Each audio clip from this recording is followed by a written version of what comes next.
Arthur's family truth. I didn't ask him what it was. I just wrote down the address, Outer Banks. That alone didn't make sense. My wife hated the beach, said the sand got into everything, said the traffic wasn't worth it. I believed her.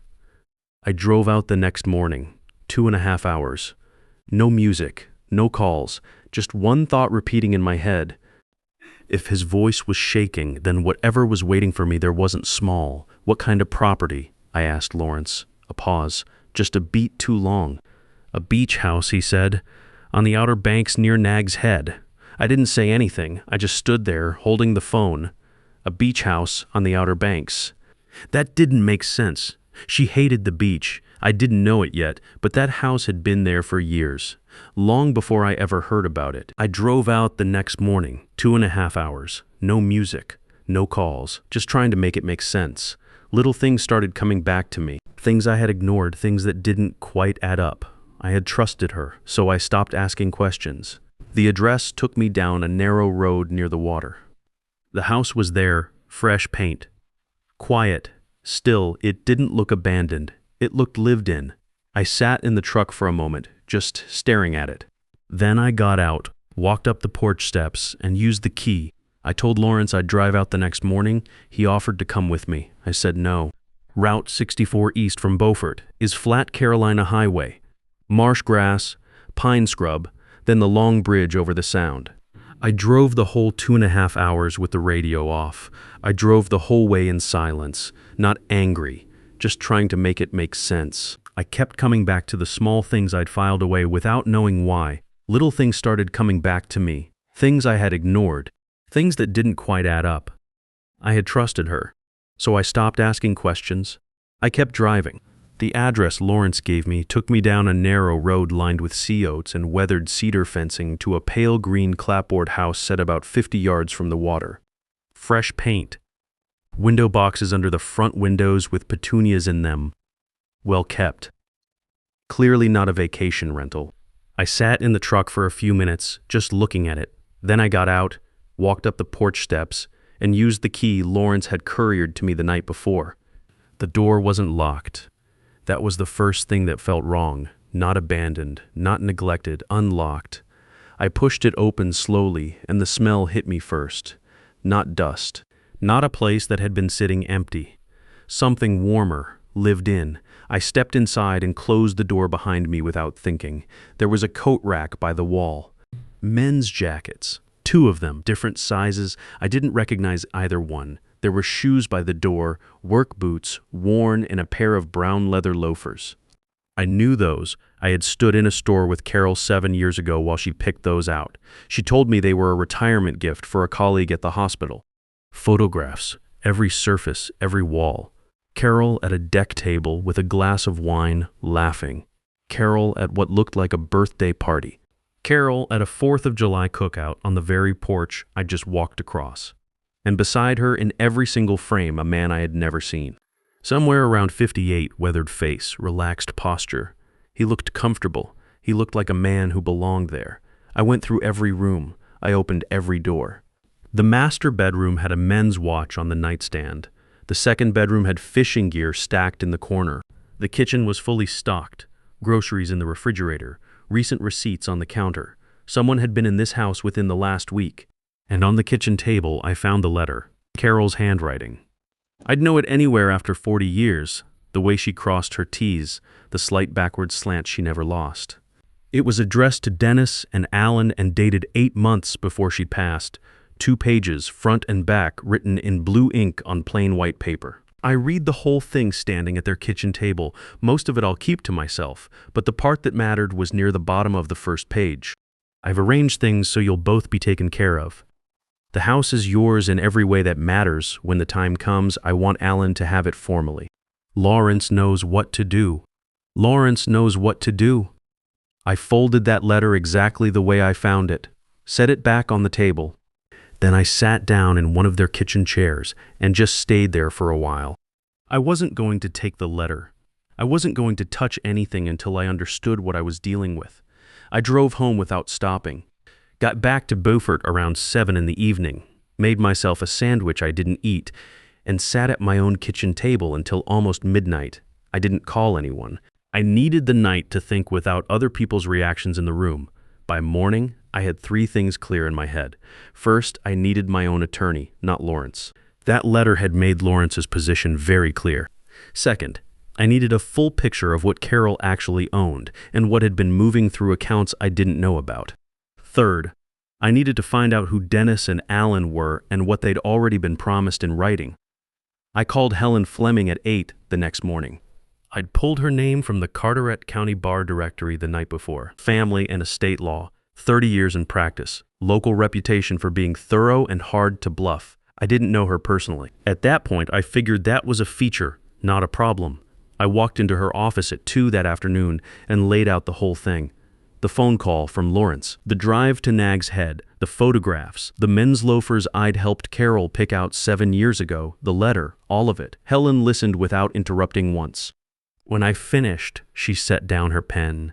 "How much do you know about Carol's personal accounts?" she asked. "What she showed me over 40 years, I said, which I'm starting to think wasn't everything. She nodded slowly. "First thing I'm doing is filing for a full estate inventory. And I'm sending Lawrence Barrett a certified letter today. Nothing moves, no transfers, no disbursements until that inventory is complete and verified." She paused. "Howard, I need to ask you directly. Do you have reason to believe Lawrence was actively helping Carol conceal assets from you during your marriage?" I thought about the letter. "Lawrence knows what to do." "Yes," I said, "I do." Helen filed the inventory motion within 48 hours. A certified letter went to Lawrence's office that same afternoon. Another went to the county recorder's office, requesting a full title search under Carol's name, her maiden name, and any business entity names associated with her. Then I went home and waited. The property search came back on a Thursday evening. Helen called me just after 6. "The beach house is the most visible item," she said, "but it's not the only one. There's a condominium unit in Morehead City held under an LLC called Coastal Ridge Properties. Carol was the sole registered agent. That condo has been generating rental income for approximately 11 years. The income was deposited into an account that never appeared in any joint financial disclosure." I asked her the number. She told me. "Just over $400,000 across 11 years. I did the math in my head, about $36,000 a year, $3,000 a month, give or take. For 11 years, while I was filing joint tax returns and thinking I had a clear picture of our finances. There may be more," Helen said. "We've only started, but what we have right now is already enough to establish a clear pattern of deliberate financial concealment during the marriage. That's legally significant, Howard. It changes the estate calculation considerably." I told her to find every single account. That weekend, I drove to Russell's place in Havelock, sat at his kitchen table on a Saturday afternoon and told him everything, start to finish. Russell is like me, doesn't blow up, doesn't make a scene, but I watched his face go through it. Disbelief first, then a slow, quiet anger. Then something heavier than both of those, which I recognized as grief, not for Carol, exactly, but for the version of her he'd grown up believing in. When I finished, he put his hand on my arm and said, "Dad, whatever you need to do, I'm with you." Linda was different. She cried, got angry, then turned some of that anger toward me for not seeing it sooner.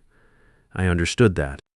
A few minutes later, she was angry at herself for being angry at me, which I also understood.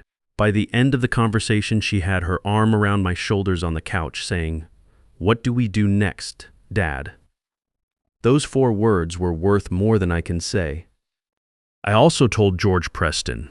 He'd been my closest friend for 30 years, knew Carol and me as a couple the way only long-term friends do. His reaction was the most useful of anyone's. He didn't say much, just looked at me steady and said, "Don't sign anything, don't agree to anything, and call Helen first thing Monday." Then he came over that evening with a 6-pack, and we sat on the back porch until the stars came out. We didn't talk much. That was fine. That was exactly what I needed. I spent 3 days at my brother Arthur's place in New Bern after that. We worked on his truck during the day and watched baseball at night. Arthur didn't ask many questions. He knew I'd talk when I was ready. On the last evening, he looked at me and said, "You look like a man who's already decided something." I told him I had.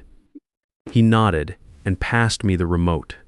I drove back to Beaufort on a Sunday morning ready to fight. Dennis Lawson came to my door on a Tuesday afternoon, about 2 weeks after Helen filed the inventory motion. I looked him over when I opened the door, around 58, medium build, calm face.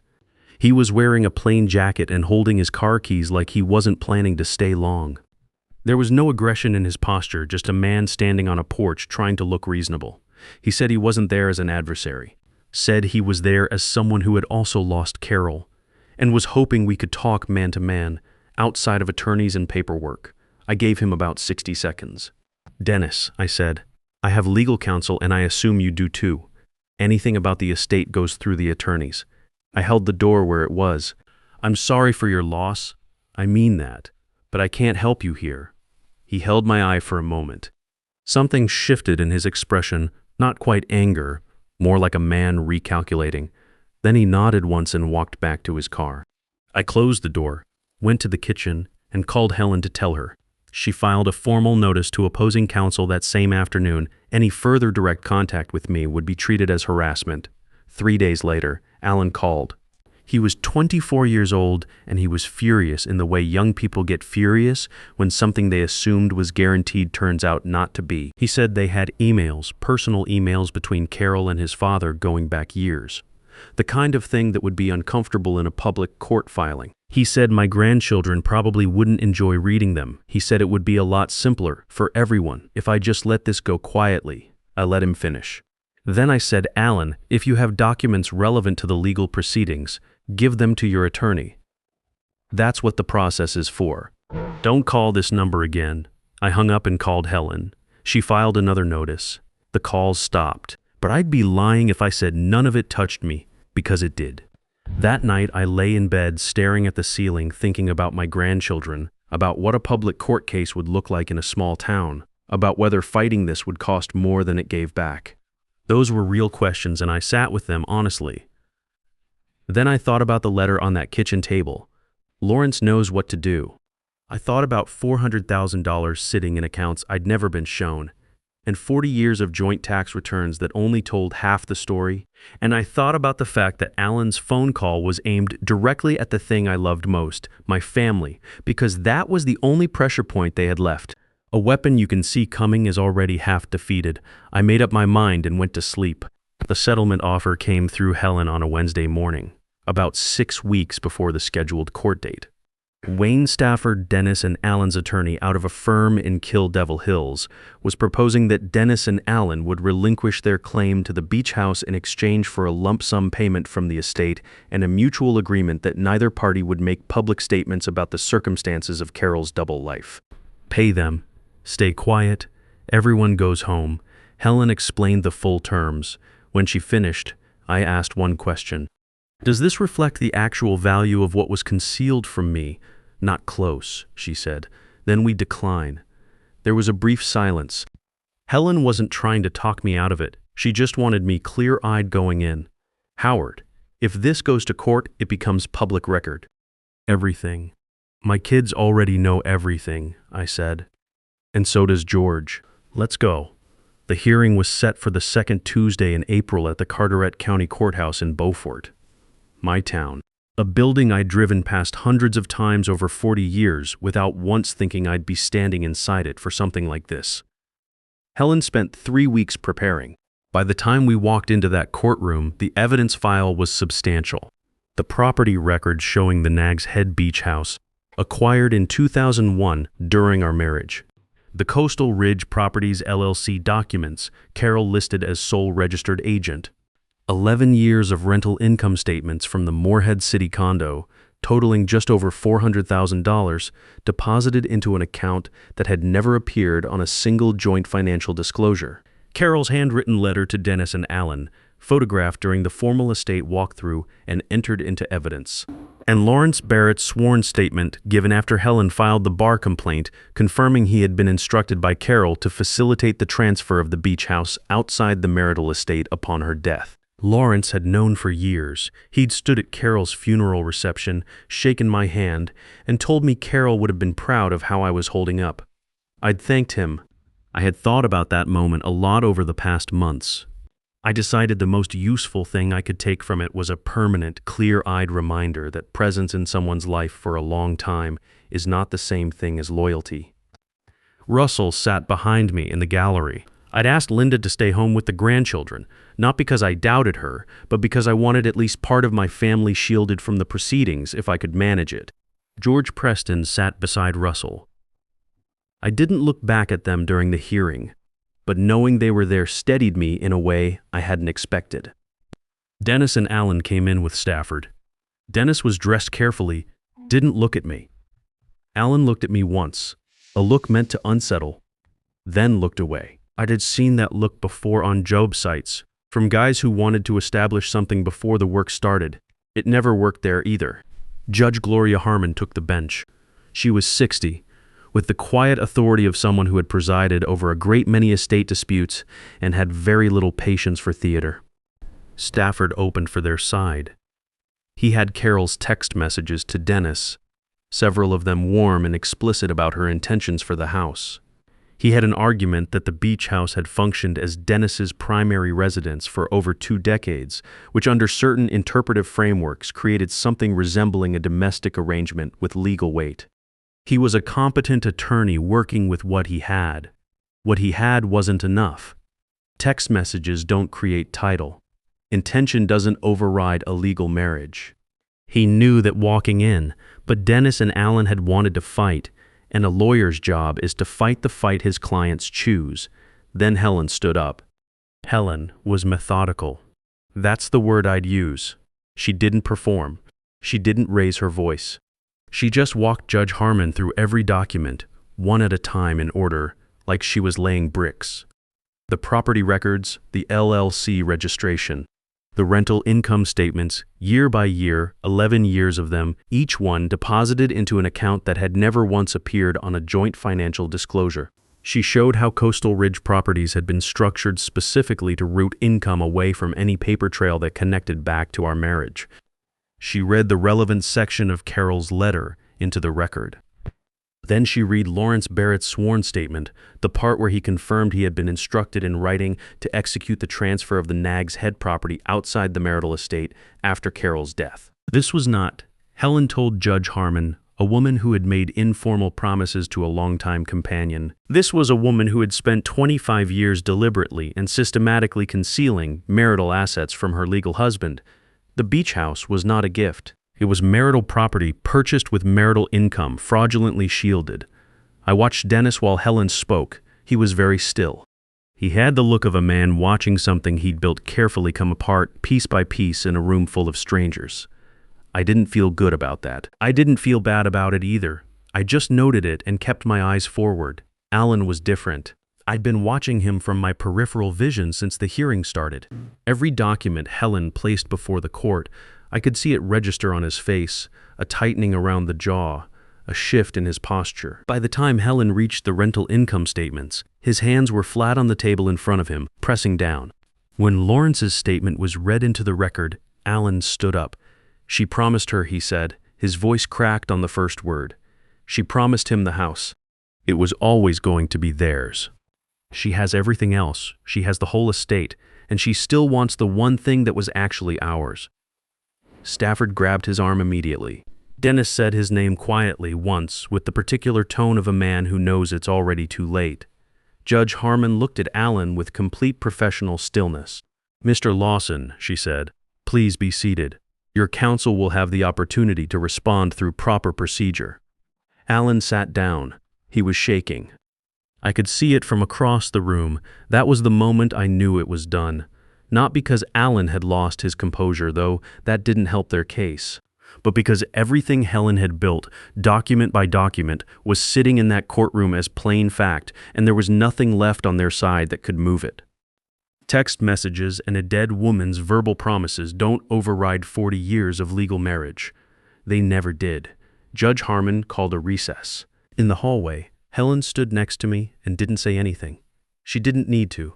The written ruling came 9 days later. Helen called me on a Thursday morning and read it to me at my kitchen table. The Nag's Head Beach House declared marital property, included in the estate. Coastal Ridge Properties, LLC, pierced. The Morehead City condo and 11 years of accumulated rental income, just over $400,000 folded into the marital estate. On the question of Dennis and Allen's claims, Judge Harmon was direct. Verbal promises and informal understandings do not create legal title in real property when the promising party is legally married, and the property was acquired using marital income. The estate owed Dennis and Allen Lawson nothing. Stafford filed a notice of intent to appeal within the week. 4 months later, the appeals court affirmed Judge Harmon's ruling in full. That was the last legal action Dennis and Allen took. Lawrence Barrett's bar complaint was reopened after the civil case closed. The finding, he had participated in estate planning that actively disadvantaged a legal spouse in favor of a third party, a clear conflict of interest he failed to disclose or decline. He was suspended from practice for 18 months and required to complete an ethics course before reinstatement. He didn't contest the ruling. I heard through Helen that Lawrence had written me a letter of apology. She asked if I wanted to receive it. I thought about it for a day. Then I told her no, not out of anger. Some apologies are more about the person writing them than the person reading them, and I had no interest in doing Lawrence that particular favor. I sold the beach house that summer. A young couple from Charlotte bought it, painted over the pale green, pulled out the petunias and planted something else. I hope they're happy there. I genuinely do. That house didn't do anything wrong. It was just a house. The Morehead City condo I kept as a rental property managed by a local agency. It generates steady income now, properly mine, properly documented, no hidden accounts attached to it. The full estate accounting gave me a degree of financial security at 69 that I hadn't expected. Enough to help Russell with his mortgage. Enough to set something aside for Linda's kids' college funds. And enough, finally, to buy the 24-foot fishing boat I'd been talking about since the day I retired. Carol never wanted one, said I'd spend too much time on the water and neglect the yard. She was probably right about the yard. Russell came out on the boat with me last September. Just the two of us, out past the inlet before sunrise, lines in the water, thermoses of coffee going cold in the cup holders. We didn't talk much. At one point he looked over at me and said, "Dad, I'm proud of you. I just want you to know that." I told him thanks. We fished until noon and came back in. That evening I sat on my back porch in Beaufort and looked out at the water and thought about Carol. Not with rage, that passed a long time ago, more with a kind of honest, complicated grief. She was a good mother.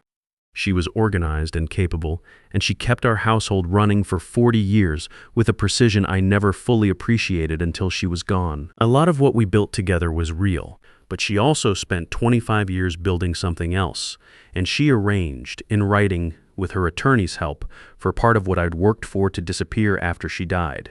I'm not going to dress that up into something it wasn't. What I know is this: 40 years of showing up, working hard, and trusting your partner means something. It has legal weight. It has moral weight. I didn't go quietly. I didn't take the settlement. I didn't let two people and a complicit lawyer rewrite the value of my life's work while I was still standing. I got the right people in my corner. I let the law do what it's designed to do, and I won. If you're wondering whether you'd do the same, whether you'd fight or just let it go and move on, I can't answer that for you. But I'll tell you what I learned. The settlement offer wasn't about fairness. It was about hoping I was too worn down, too old and too alone to push back. They counted on me being the kind of man who takes the path of least resistance. They had the wrong guy. They built their case on the hope that I was too tired, too old, and too broken to fight, and the biggest mistake a man can make is proving them right. You are never too old to insist your 40 years counted, and the right attorney, the right friends, and a clear head are worth more than any amount of money they put on the table to make you go away. My name is Howard Griffith.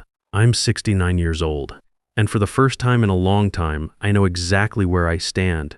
If you're sitting on something like this right now, a marriage, an estate, a situation that doesn't add up, don't sign anything until you talk to the right attorney. Like this video, subscribe and share it with anyone who needs a reminder that their years of hard work still count under the law.